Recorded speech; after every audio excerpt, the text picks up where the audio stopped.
Señoras y señores, muy buenos días.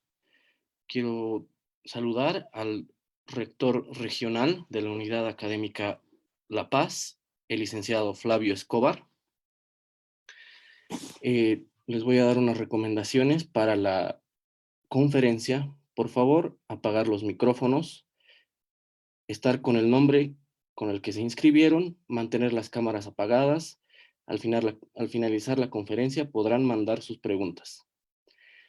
El rector regional es la máxima autoridad regional encargada de la Universidad Católica Boliviana San Pablo, Campus La Paz, docente de la carrera de Economía de la Escuela de la Producción y Competitividad en la Universidad Católica Boliviana San Pablo de la Regional La Paz. Dictó las siguientes materias: Historia Económica, Introducción a la Economía, Análisis Económico a la Realidad Nacional. Fue director ejecutivo del QUETAL.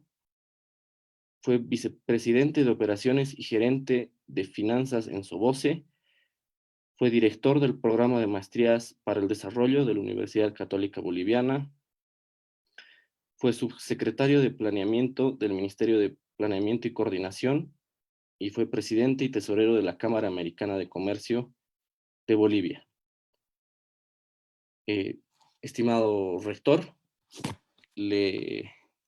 antes de compartir pantalla, le pido por favor que pueda desactivar la función anotar en el momento que comparta pantalla. Y bienvenido, muy buenos días y adelante, por favor.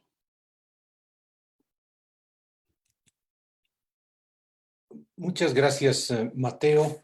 Me da mucho gusto saludar al Centro de Estudiantes de Administración de Empresas, quienes han organizado este evento con esta semana empresarial que enorgullece a la Universidad Católica porque nos ayuda a reflexionar sobre la importancia del tema empresarial en nuestro país en un momento tan complejo. Saludo también a nuestra decana, la doctora Lourdes Espinosa, al licenciado Fabián Aguirre, que también ha apoyado y organizado y con un buen equipo de trabajo dentro del Departamento de Administración de Empresas han apoyado esta iniciativa de los estudiantes.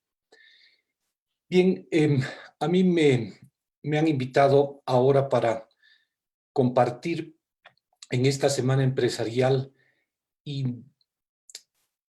yo tomé la decisión de poder hacer una reflexión sobre ética y empresa. Y como decía el título, no sé si ven mi pantalla.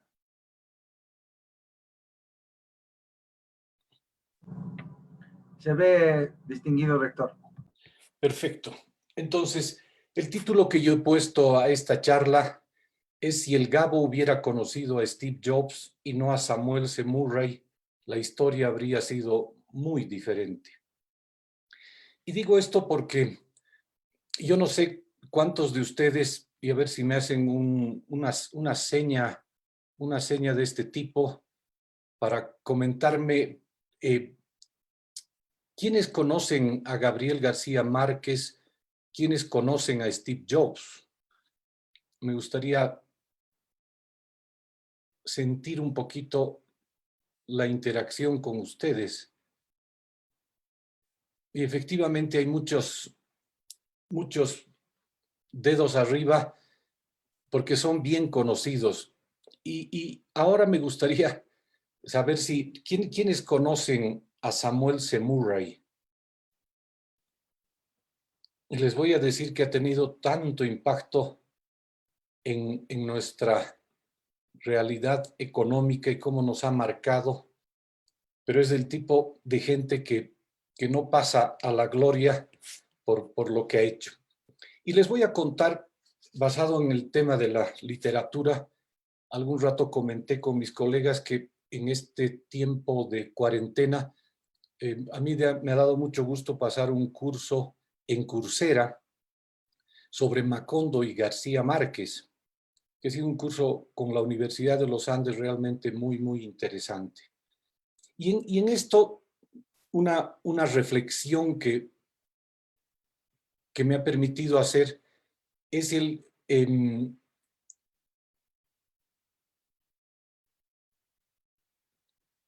conocer a través de la literatura, tanto de Vargas Llosa como de García Márquez, dos de los maestros de la novela en Latinoamérica. Mario Vargas Llosa, en su novela Tiempos Recios, escrita en 2019, sobre el golpe de Estado en Guatemala en 1954, nos muestra al empresario Samuel C. Murray, dueño de la United Fruit, que marcó la vida de Latinoamérica, incluyendo al Che Guevara, increíblemente, y su asesor en relaciones públicas, Edward Bernays, sobrino de Sigmund Freud, fue clave para dar el golpe de Estado con el apoyo de la CIA de los Estados Unidos contra el presidente democrático Jacobo Arbenz. Esta historia nos muestra a un judío, Samuel C. Murray, que a los 12 años llega a los Estados Unidos desde Rusia, donde habían muchísimos problemas, una persona inquieta, una persona muy proactiva, un viajero infatigable que descubre el plátano en el Caribe, descubre las plantaciones de plátano en el Caribe y se convierte luego en Estados Unidos y a nivel mundial en el dueño del negocio del plátano en el mundo, de Banana Man. Tal vez no todos ustedes conocen, pero en la jerga, como nos conocen a los latinos, a Latinoamérica, es por Samuel C. Murray, nosotros somos países bananeros.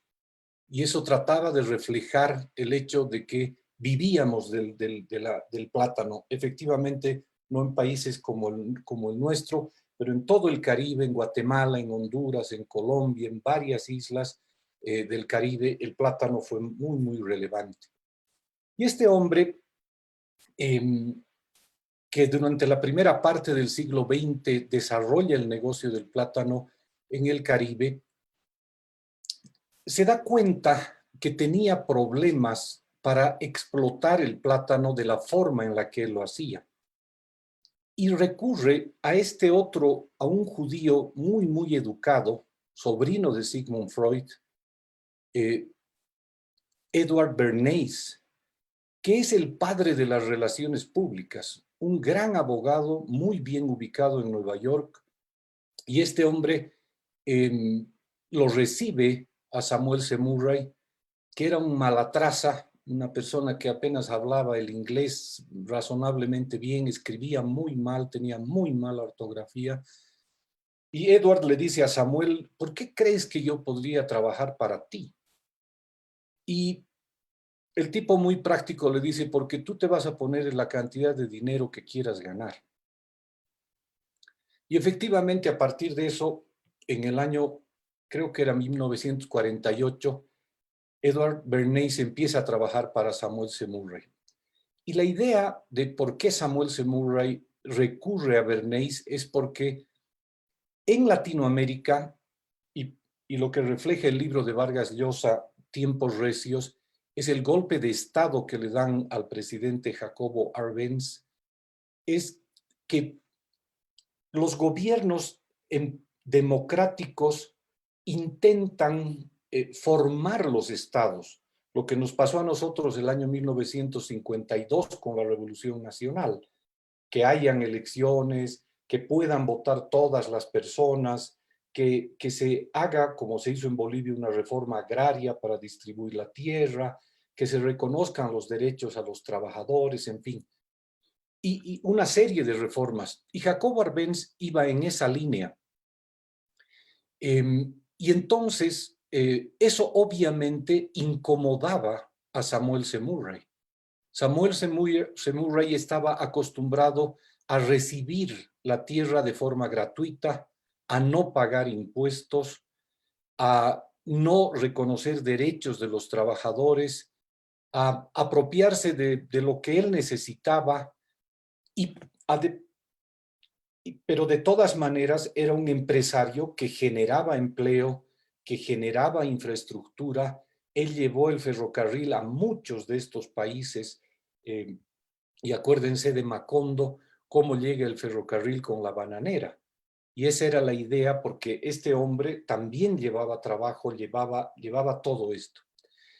Entonces, Edward Bernays va a Guatemala, conoce Guatemala, y le dice en su directorio en Boston, porque forman un directorio con muchas personas prominentes, y les dice, realmente Jacobo Arbenz es una persona que quiere desarrollar un país de verdad, un país parecido a los Estados Unidos, donde se pagan impuestos, donde se debe comprar la tierra, donde se respeta los derechos de los trabajadores, y no es como ustedes dicen, pero efectivamente pone en riesgo la rentabilidad de la bananera nuestra.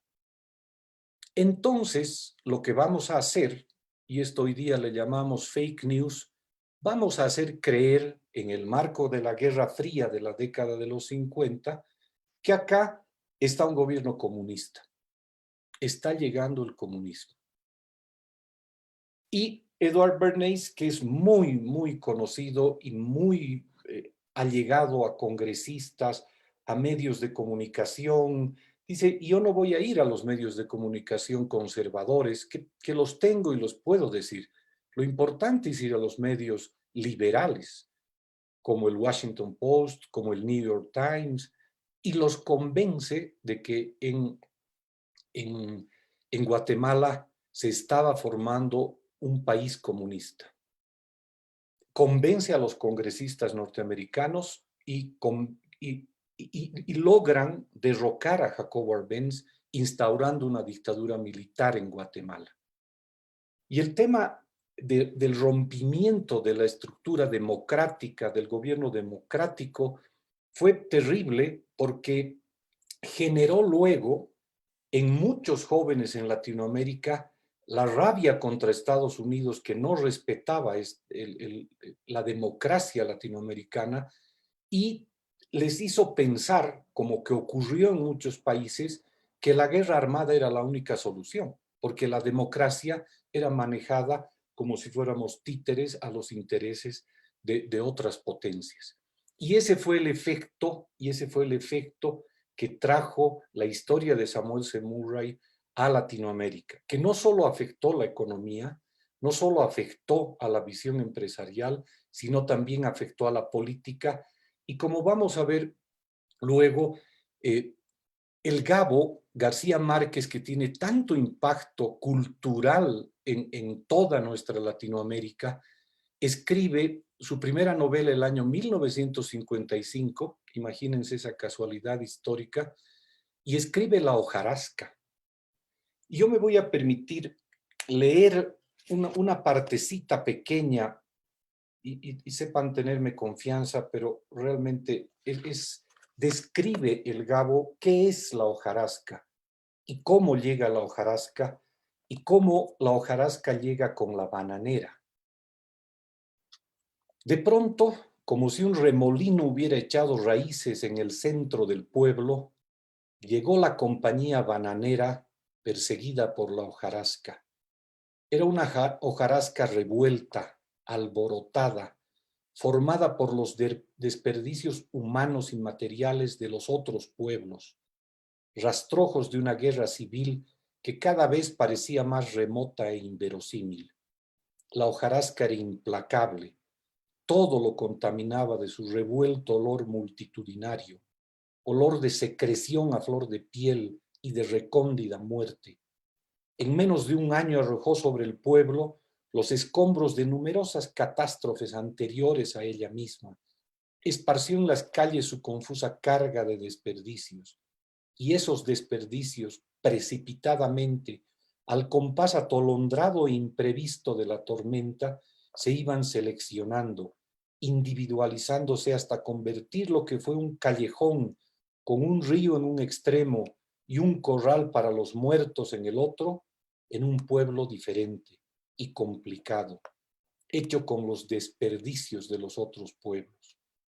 Allí vinieron, confundidos con la hojarasca humana, arrastrados por su impetuosa fuerza, los desperdicios de los almacenes, de los hospitales, de los salones de diversión, de las plantas eléctricas, desperdicios de mujeres solas y de hombres que amarraban la mula en un horcón del hotel, trayendo como único equipaje un baúl de madera o un atadillo de ropa, y a los pocos meses tenían casa propia, 2 concubinas y el título militar que les quedaron debiendo por haber llegado tarde a la guerra.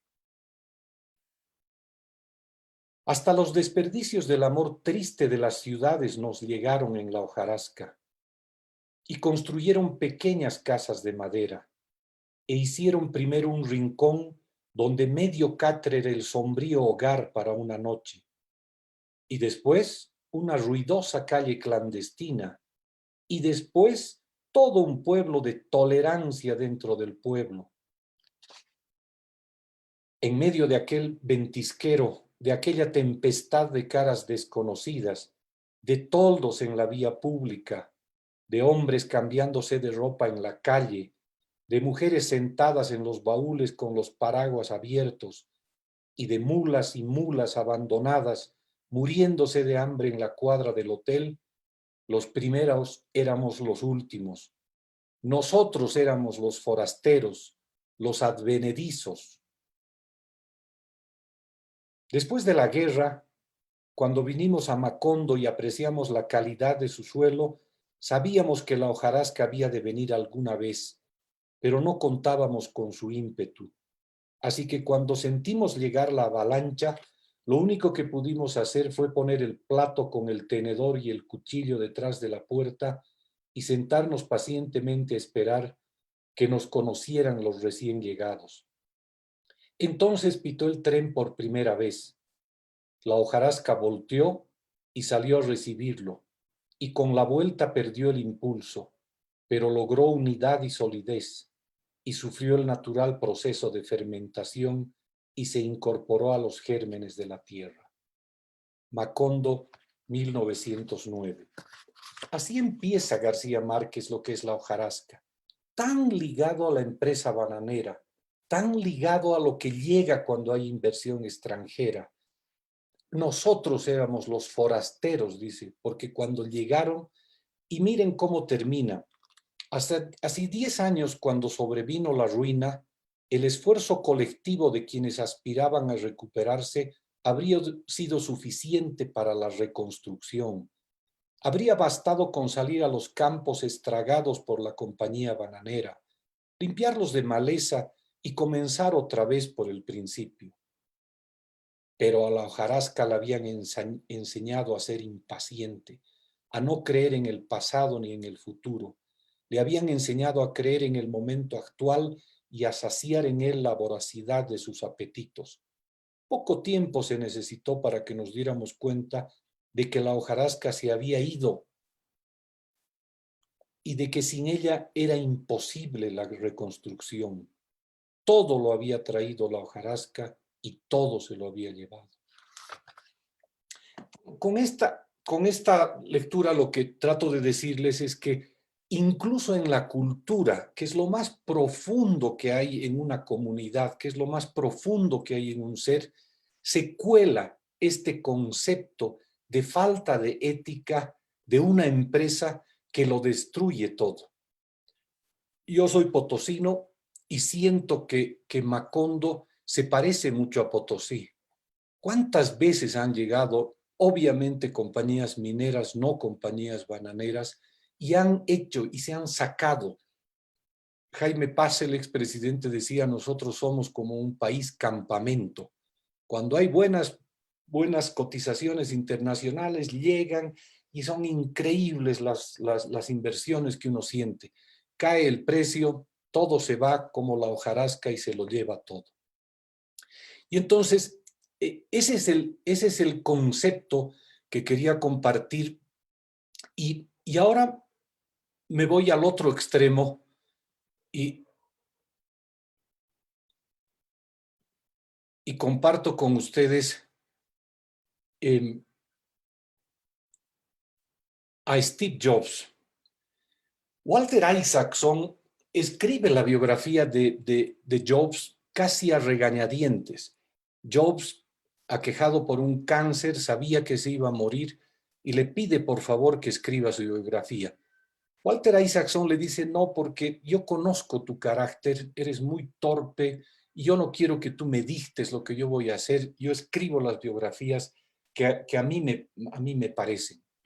Y entonces le ruega y varias veces le pide y hasta que al final logra que Walter Isaacson escriba la biografía de Jobs.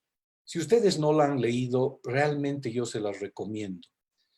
Y si tienen poco tiempo, como nos pasa en estas épocas, el capítulo para leer y volver a leer es el capítulo 41, El legado. Después de escribir 40 capítulos sobre la vida de Jobs, Walter Isaacson le dice, ¿y qué dirías tú? Tú di lo tuyo. Yo he escrito los 40 capítulos, he descrito tu vida, he descrito lo que tú has hecho, tanto como persona, como empresario, como innovador, en fin. Y el capítulo se llama El legado. Y comparto con ustedes algunas de las reflexiones, 3 o 4 reflexiones sobre lo que Jobs dice de hacer empresa. Y este es el primer párrafo de este capítulo. Mi pasión siempre ha sido la de construir una compañía duradera, en el que la gente se sienta motivada para crear grandes productos. Todo lo demás era secundario.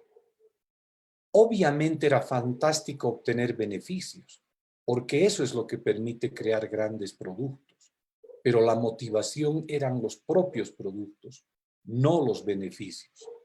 Scully, que fue contratado por Jobs para ser el ejecutivo principal, lo trajo de la Pepsi, y Jobs comenta sobre él porque se hizo cargo de Apple.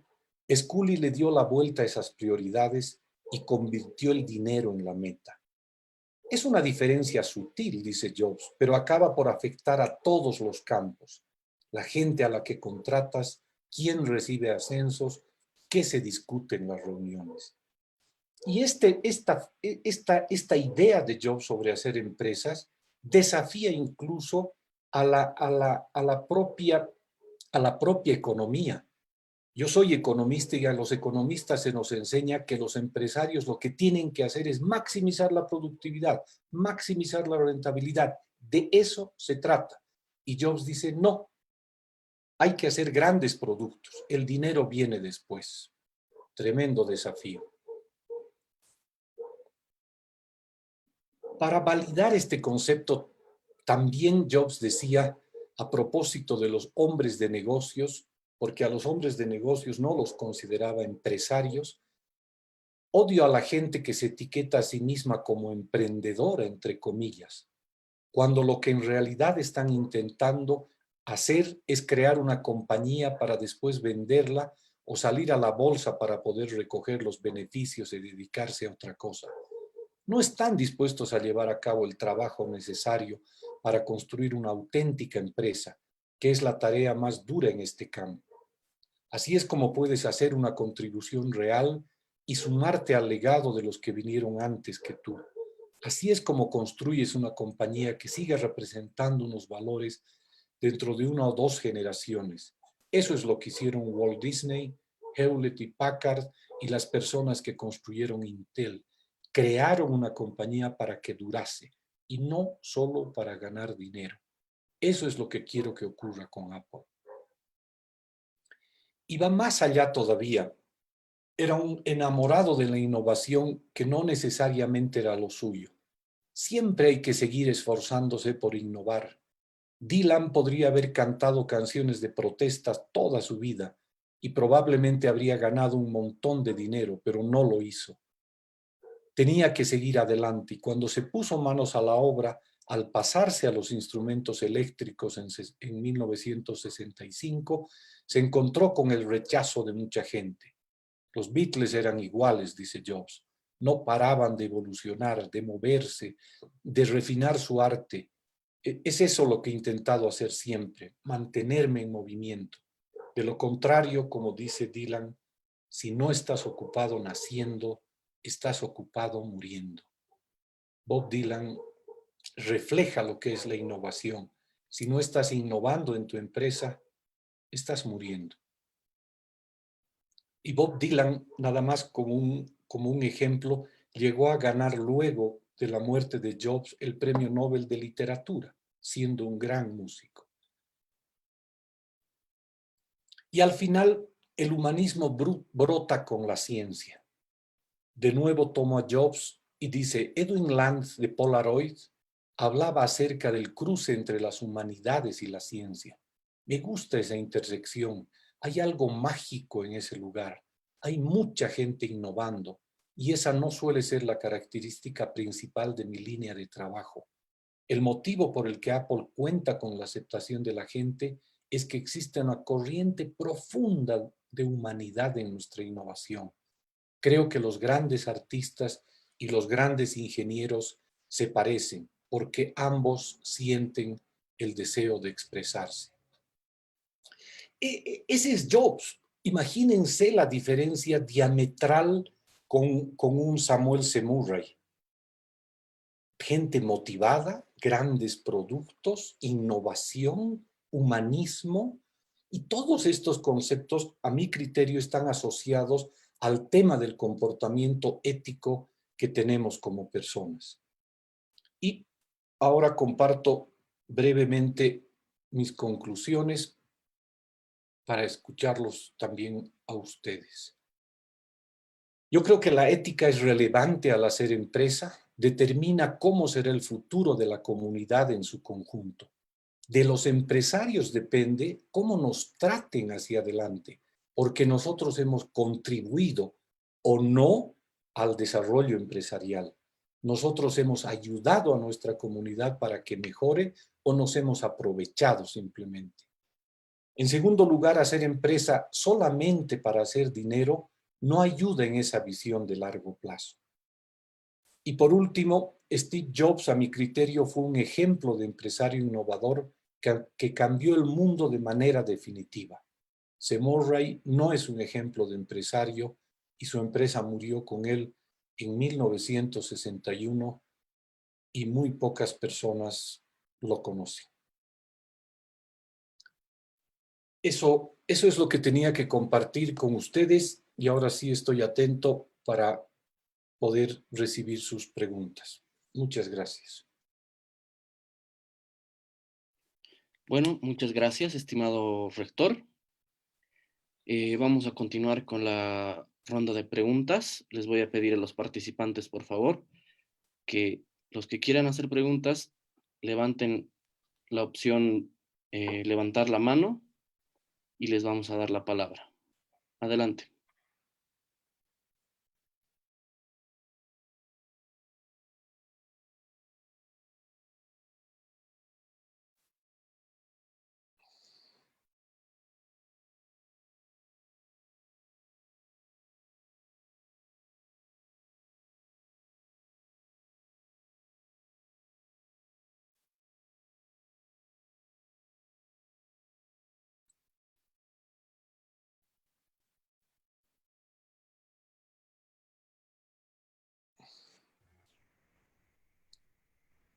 Creo que tienen que marcar. Camila Peláez. Sí, bueno, muchas gracias. Me voy a tiempo de saludar a todos y agradecer por la charla del señor rector Flavio Escobar. Bueno, mi pregunta va un poco dirigida al tema de que usted cree que la motivación de las empresas y los empresarios y la idea de crear una empresa como la que creó Steve Jobs en relación a un legado parte de un tema más cultural, es decir, si es que en Latinoamérica, debido a todo el sistema cultural y a todas las raíces que tiene, sería posible construir un imperio como el que tuvo Steve Jobs, que también se puede observar que ha estado apoyado por un tema cultural respecto a la situación en Estados Unidos y todo eso. ¿Usted considera que se puede motivar a los empresarios sin importar el tema cultural y así crear una empresa del calibre de Steve Jobs? Ajá, tomo nota. ¿Les parece bien que recibamos unas 5 preguntas o unas 3 preguntas y contesto o vamos una por una? Porque tal vez las vamos a ir... Está bien, claro que sí. Le vamos a dar la palabra a Alejandra Echazú con Itzer, que está levantando la mano, por favor. Muchas gracias. Flavia, tengo una consulta. ¿Qué pasa cuando se quiere hacer empresa en países como el nuestro o como los que has mencionado, bueno, que se han revelado en la literatura, cuando hay un porcentaje tan alto de vulnerabilidad en la población por diferentes razones? Por supuesto, imagino yo, la ética es este eje vertebral que debe estar en las condiciones del empresario, pero ¿qué pasa? ¿Qué pasa cuando la población es tan vulnerable? Gracias. Muchas gracias. Bueno, vamos a aceptar también más preguntas, por favor.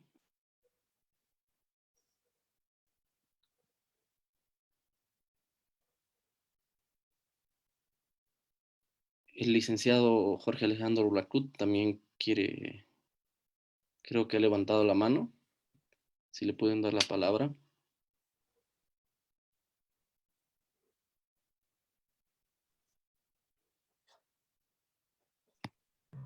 Su audio. Gracias. Bien, señor rector, muy interesante este panorama que ha dibujado sobre esta conversación entre la sociedad, la empresa y la ética. ¿Sí? Me gustaría decirle, si quisiéramos dibujar la ética de Steve Jobs, me refiero a sus valores, sus principios y su comportamiento, ¿qué podría usted decir después de semejante lectura? ¿Sí? Esa es una curiosidad. Gracias. Gracias, Alejandro. Carlos Bernal. Sí, buen día, licenciado. La pregunta que le quería hacer es que, ¿cómo priorizar la ética a los empleados cuando vivimos en un país donde cada año, por el gobierno populista que hemos tenido, han ido incrementando las leyes que aumentan los derechos a los trabajadores y reducen los del empleador, ¿no? Porque cada año están, ¿cómo se llama? Aumentan el doble aguinaldo hay mucha incertidumbre para que tú puedas emprender. ¿Eso cómo afecta en las empresas para que tú puedas ser, no sé, en un aspecto mucho más ético y priorices al empleado, ¿no? Perfecto, Carlos. Pérez.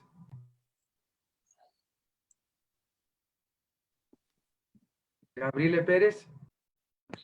Sí, buen día a todos. Muchas gracias por la oportunidad. Y bueno, quería preguntar en un principio, según el enfoque empresarial de todo lo que... No se escucha muy bien, Gabriela. Ahora sí, ¿se me escucha mejor? Ahora sí, perfecto. Ok, muchas gracias. Como iba diciendo, según el enfoque empresarial de Steve Jobs y todo lo que hemos ido viendo y las diferentes ideologías que tenía para que una empresa sea productiva, para que una empresa sea creativa, es necesaria la felicidad y también la correcta puesta la de la ética y la moral para la productividad de una empresa. Tal vez sí eso podría compartir. Gracias. Claro que sí. Si les parece, puedo responder a esta tanda para después, si hubiera alguna consulta más, yo vuelvo a comentar. A ver, tratando de juntar algunas de las preguntas, porque hay varias que son de alguna forma parecidas, a mí lo que me parece muy, muy importante es el hecho de que el comportamiento que tiene cualquier persona dentro de una sociedad es relevante para el conjunto de la sociedad.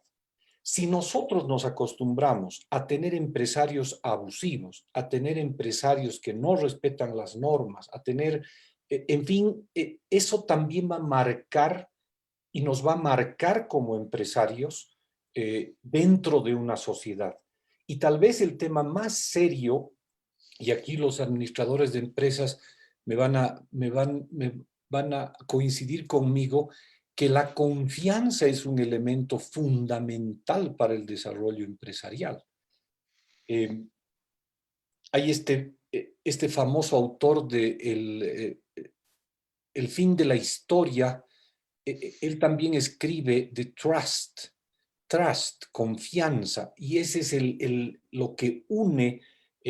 Y cuando hay confianza en la sociedad, por ejemplo, en sociedades como en la japonesa, es un honor trabajar por una de las grandes empresas. Los consorcios japoneses son gigantes. Ahí hay muchísima confianza en esa sociedad.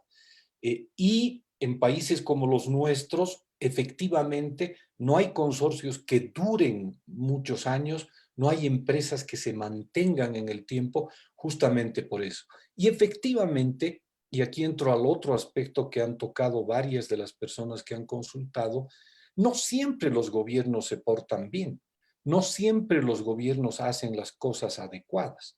Y esta no es una reflexión sobre lo que hace el gobierno. En otro momento podríamos discutir. Esta es una reflexión sobre lo que los empresarios, los emprendedores deberían hacer.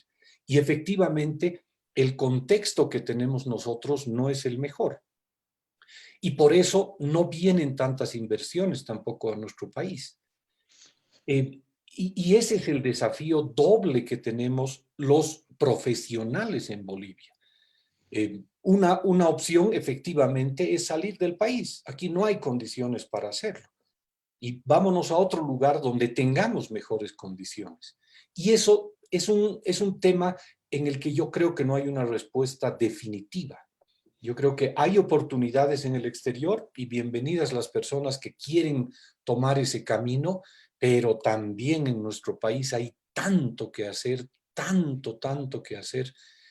Yo me acuerdo mucho, a mí me tocó trabajar en Casa Ideas, que yo no sé si ustedes la conocen, es una empresa de productos del hogar, innovadora, que tiene mucho humanismo.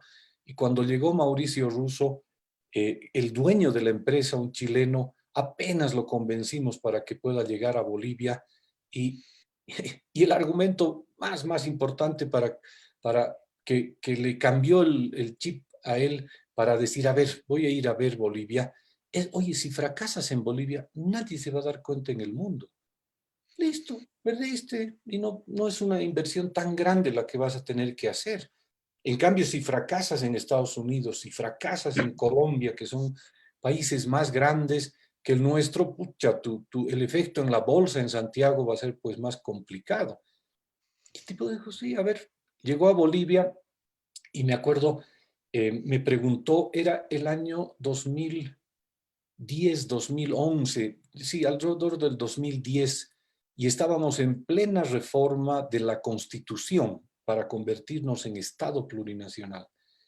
Y me dice, a propósito de los temas gubernamentales, así lo entendí yo, ¿cómo son las condiciones? ¿Qué condiciones hay para hacer empresa en Bolivia? Y entonces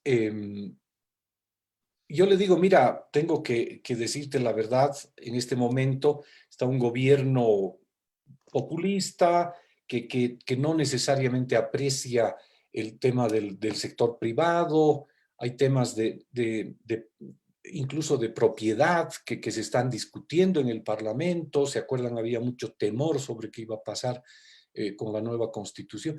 No, me dicen, no te estoy preguntando eso, no me has entendido. Te voy a preguntar de otra forma. ¿Walmart está entrando a Bolivia? No, le digo, no, claro que no. O sea, ni en los gobiernos liberales Walmart se ha acercado a Bolivia. ¿Y Falabella se está acercando a Bolivia? No. Y los grandes consorcios de supermercados y mercados, yo trabajaba en esa época en el ¿Qué tal? Y queríamos traer Casa Ideas, como les decía, Entonces, ¿ellos están llegando a Bolivia? No, le digo. Y en el estilo chileno, con las disculpas del caso en este magno evento, a la chilena me dijo, aprovecha, huevón, aprovecha, aprovecha. Tú sabes cómo hacer estos negocios, tú sabes cómo hacer esto. Cuando vengan esas bestias, los de Walmart, los de Falabella, los de Wong, te van a contratar 3 meses a ti y después te van a botar porque no te necesitan. Así vienen los empresarios de fuera. Ponle una velita a tu presidente que los hace asustar a los otros y tú hazlo. En fin, no es una cosa tan sencilla. Y claro, yo le dije, sí, pero es que aquí hay mucha informalidad, pero es que aquí no se puede, todo es muy difícil, hay mucha pobreza, el gobierno no ayuda.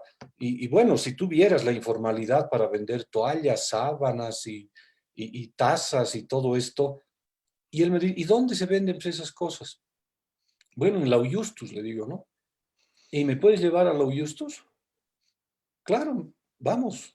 Era más o menos las 4 de la tarde, nos subimos a la Justus y estando allá, me dice, vamos a dividirnos en 3. Dile al chofer que, porque fuimos en radiotaxi, porque no hay dónde parquear y no sé qué, y dile al chofer que vaya preguntando precios de estas cosas, tú vas a preguntar precios de estas cosas y yo voy a preguntar precios de estas.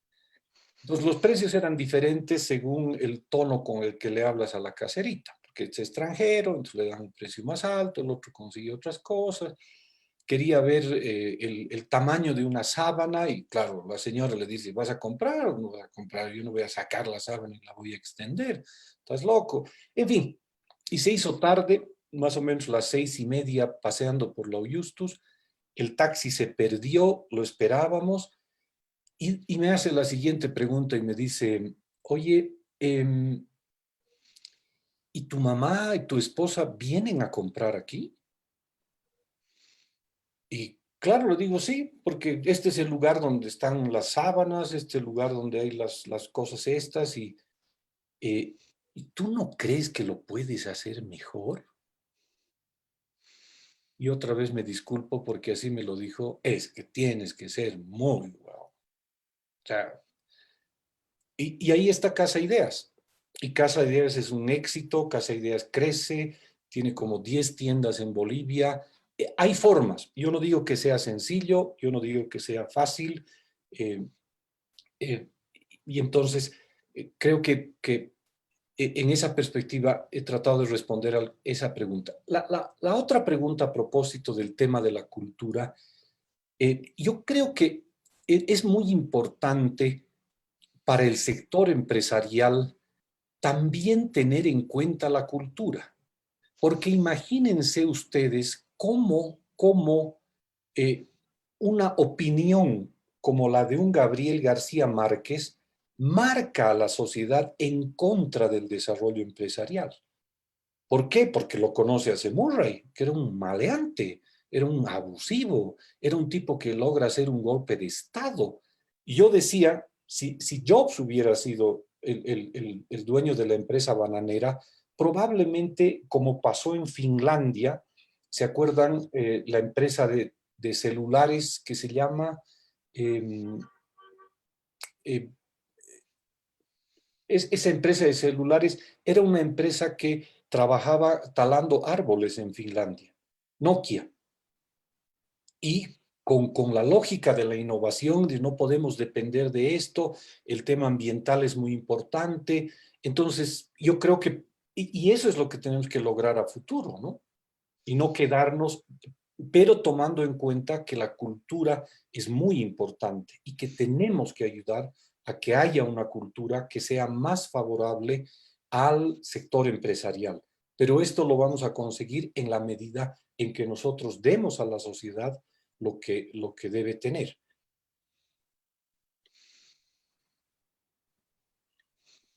Muy bien, muchas gracias. Bueno, vamos a continuar con las preguntas. El licenciado Víctor Hugo Amurrio levantó la mano.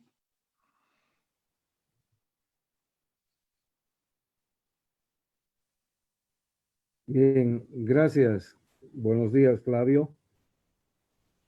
Yo tengo una pregunta un poco dirigida a establecer cómo la alta gerencia puede lograr el compromiso de los trabajadores sin llegar a la perversidad de la explotación, ¿no es cierto? De conseguir, como sea, los objetivos de la organización. ¿Será darle un sentido de pertenencia o más bien darle una seguridad jurídica al trabajador dentro de nuestras organizaciones? Obviamente guardando la cuestión de la ética que diferencia el hacer negocios con el hacer negocios honestos, ¿no es cierto? Cierto, gracias, Víctor Hugo. Gracias. Bueno, Micaela Salinas también levantó la mano.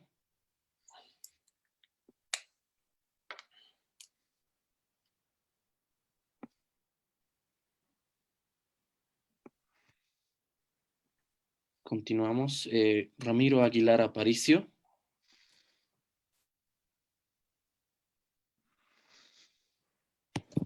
Tengo que habilitarles el micrófono, así que un momentito. Ok, ok.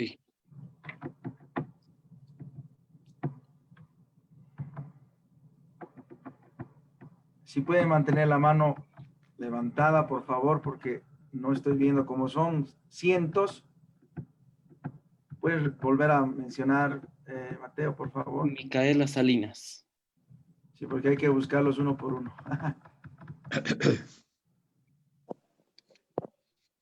Sí, ya.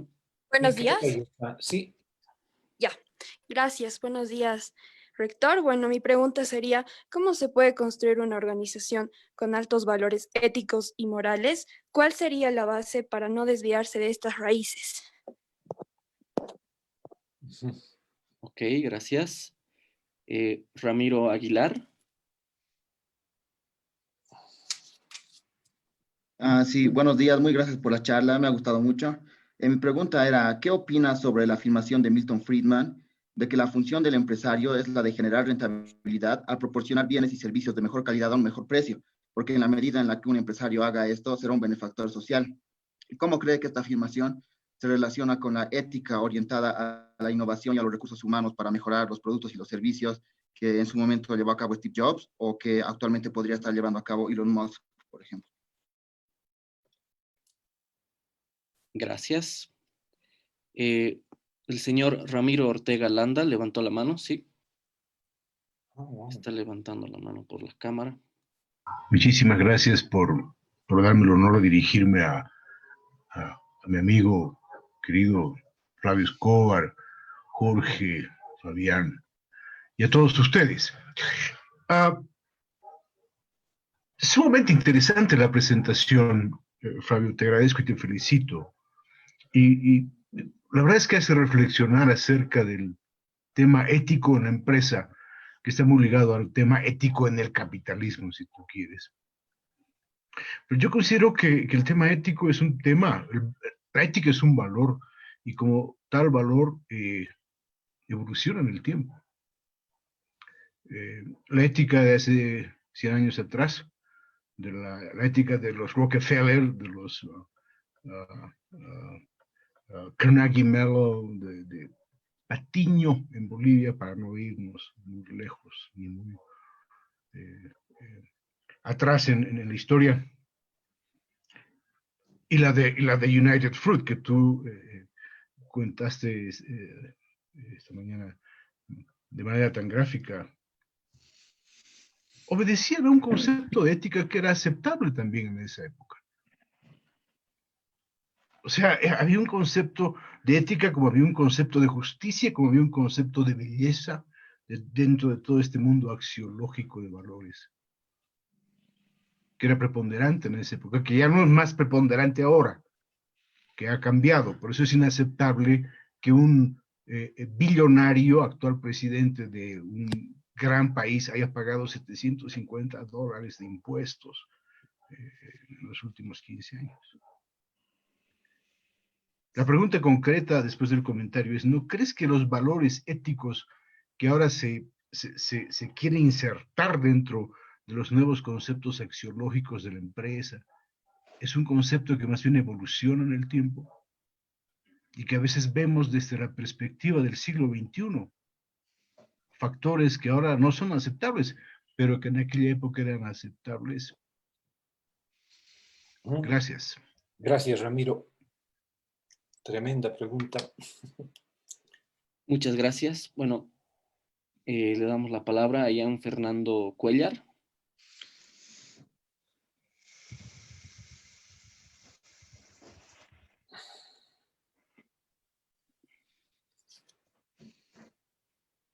Buenos días, gracias por la oportunidad. Buenos días al rector regional, Flavio Escobar. Es un honor poder asistir a una de sus charlas. Y la pregunta que yo le quería realizar es acerca de ética y responsabilidad social.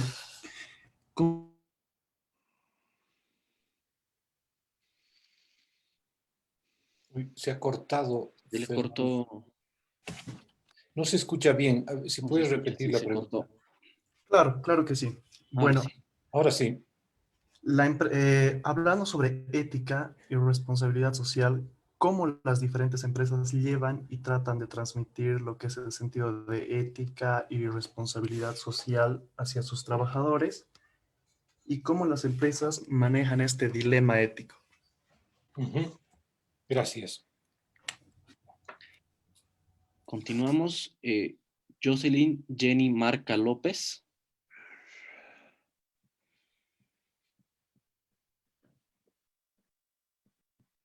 Muy buenos días, rector. Muchas gracias por la presentación, estuvo muy interesante. Y bueno, mi pregunta va relacionada a qué relación existe en lo que es la ética empresarial con la responsabilidad social que debe llevar cada empresa. Gracias. Perfecto. Mateo, ¿te parece una pregunta más para ya ir cerrando? Porque son varias. Claro que sí. Carelis Palma.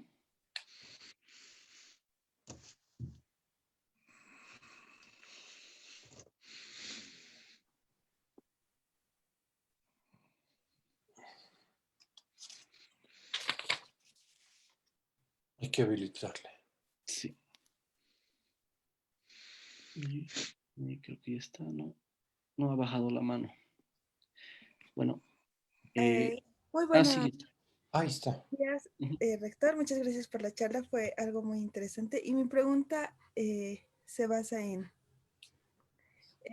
su perspectiva, ¿usted cree que en Bolivia existe un auténtico código ético en el mundo empresarial? ¿Y cómo usted cree que se ha distorsionado en estos tiempos de crisis relacionado con el trabajo que ha hecho el gobierno y las empresas, como la subida de precios, los despidos que se han realizado? Eso es. De acuerdo.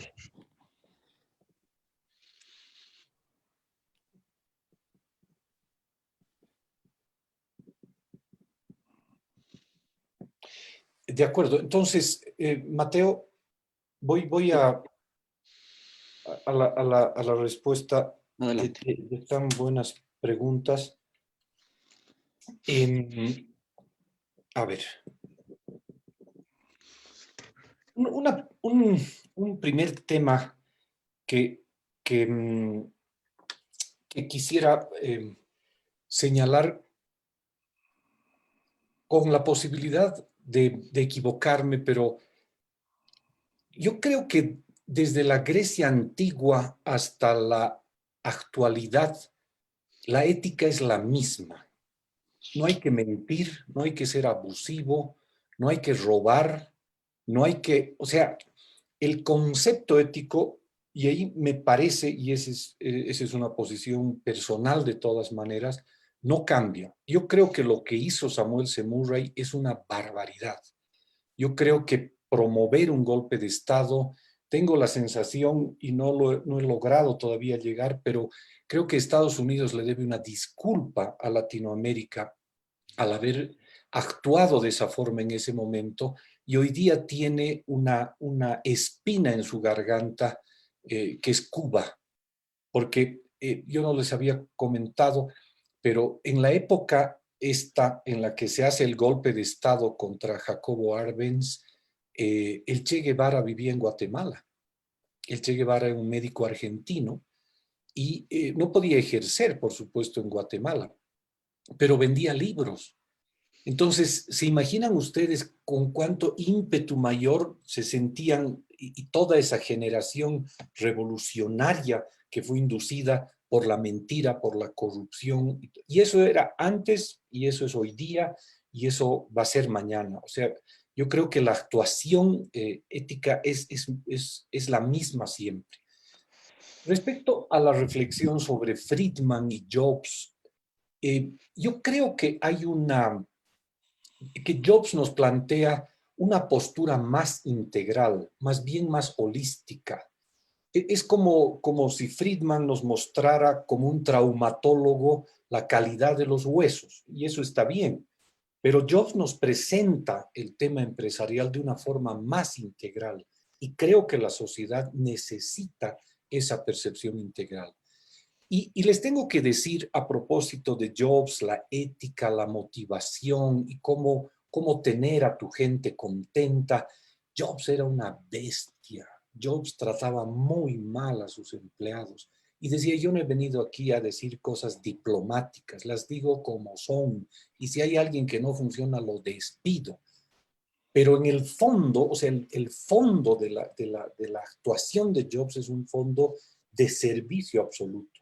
El otro aspecto que uno puede ver en la biografía de Jobs es que, a diferencia de Bill Gates, él no donaba nada. Bill Gates ha donado y dona muchísimo dinero, y ahora ha conseguido unos resultados en el África donde se han vencido muchas enfermedades gracias a la fundación de Melinda y de él. Y que tiene mucho valor también. Son gente muy caritativa, son gente que ayuda a eso. Jobs no era así. Jobs decía, todo lo que hago es por el bien de la sociedad. Yo me despierto y estoy pensando y estoy queriendo hacer cosas buenas. Y no tengo que estarle dando platita a una persona que venga. No me gusta eso. A mí me gusta trabajar, y al que trabaja yo le pago, y le pago bien, y quiero gente motivada, pero gente despierta, y realmente hay... y hay una reflexión muy bonita. Hay una novela de Javier Cercas que se llama Terra Alta. Y dice, ¿qué es mejor, los falsos buenos o los falsos malos? Esos falsos buenos que son buenitos, que son atentos, que siempre son muy amables, que siempre están con una sonrisa, pero en el fondo no son de lo mejor. Y hay estos otros que son medio torpes, medio abusivos, que no sonríen mucho, que no te están dando palmaditas en la espalda, pero son gente buena, y esa gente buena ayuda a avanzar a la sociedad. Y por último, el tema de qué hacer en un país como Bolivia, qué hacer en un país en el que las condiciones no siempre son las mejores, el gobierno actúa de una forma tonta y abusiva por tratar de proteger a los trabajadores. Al final impide la generación de empleos, carga con muchos impuestos, en fin, esta lógica. Yo hacía una reflexión, y con esto prometo terminar. ¿Qué hacen? ¿Qué es Uber? ¿Qué es Airbnb? Uber y Airbnb son dos negocios que se han impuesto en el mundo y que siguen peleando,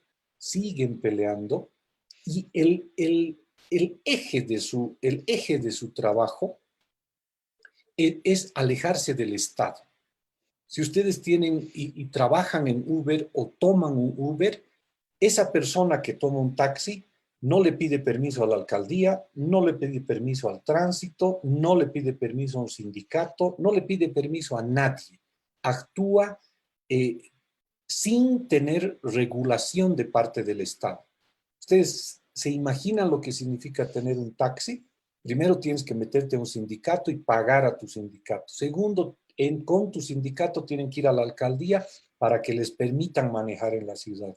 Tercero, tienes que ir al tránsito y tienes que tener un amigo para que no te cobren multas, para que te ayuden, para que te apoyen, para que todo esto. Y así sucesivamente, hasta dónde voy a tener la parada de los radiotaxis, tienes que decirle al que pone trampas que no les pongan trampas y tienes que darle unos pesos, invitarle un almuercito, no sé qué cosa. O sea, todo está hiperregulado. ¿Qué ha hecho Uber? Con esa inteligencia, ha hecho un negocio en el que está completamente alejado del Estado. Lo mismo pasa en la hotelería con Airbnb. En hotelería con Airbnb, lo que ocurre cuando tú tienes un hotel, está sometido a la cámara hotelera. Para tener 3 estrellas, 4 estrellas, 5 estrellas, tienes que ir y avisar que tienes piscina, que tienes restaurante, que tienes esto, que tienes aquello. Tienes al Ministerio de Trabajo que te norma y tienen trabajo nocturno, porque en las noches tiene que haber atención del restaurante, de mucamas o de lo que fuera. Tienes al Ministerio de Gobierno con migración que te controla, porque si tú no has pedido el pasaporte a la persona, tienes multas y no sé qué, y así sucesivamente. Y el del Ministerio de Salud, y el del Trabajo, y el de Gobierno, y el de Industria, y el del otro, que te acosan, y entonces el trabajo es muy complicado. ¿Qué es Airbnb? Tú dispones dentro de tu casa un cuarto y aceptas que venga una persona, y te paga directamente, y te paga incluso en el exterior si tú prefieres. Y este ejemplo yo lo pongo porque y provoco una reflexión. Yo no tengo la respuesta completa, pero ¿cuál es la razón de ser de negocios modernos como Uber y Airbnb? Y mi pregunta provocadora, ¿no se parece a nuestros comerciantes de la Justus y del Alto? ¿Qué hacen los comerciantes estos? Trabajan, no pagan impuestos, no pagan nada. Ellos no eran como es Airbnb ahora. Cuando el Estado te agarra el cuello, vamos a encontrar respuestas inteligentes como Airbnb o Uber, y provocas pues una informalidad que también luego le hace daño al Estado. Y ahora lo que deberían pensar los jóvenes es pensar en negocios en los que no te acerques tanto al Estado. Aléjate un poco del Estado, y piensa inteligentemente en este modelo tipo Uber, tipo Airbnb, manteniendo siempre la ética. No hay que mentir, no hay que robar, no hay que engañar, y sabemos, y en el humanismo cristiano que enseñamos dentro de nuestra universidad, eso no ha cambiado y no debe cambiar nunca. Muchas gracias. Creo que aquí cerramos la charla, Mateo. Muchísimas gracias, estimado rector regional. También darle las gracias a los docentes asistentes, al director y a todos los participantes por haber ingresado a esta tan importante conferencia. No nos olvidemos que hay una charla a las 13 horas. Por favor, recordarles que a las 13 horas está también un católico y empresario muy connotado de México, Raúl Treviño, que hablará, un experto en comercio internacional, que hablará sobre networking. Cuán vital son las conexiones, el capital que tienen las personas cuando establecen relaciones de largo plazo con un montón de gente dentro y fuera de distintos ámbitos. Así que les invitamos a que por favor se unan a esta charla si gustan, a través de la coordinación con el centro. Muchas gracias, muy buenos días. Muchísimas gracias, Flavio, por la charla. Gracias a ustedes y gracias por sus preguntas y por la organización. Sí, la conferencia de Raúl Treviño es a las 15 horas. Sí, correcto. Correcto. Muchísimas gracias. Gracias.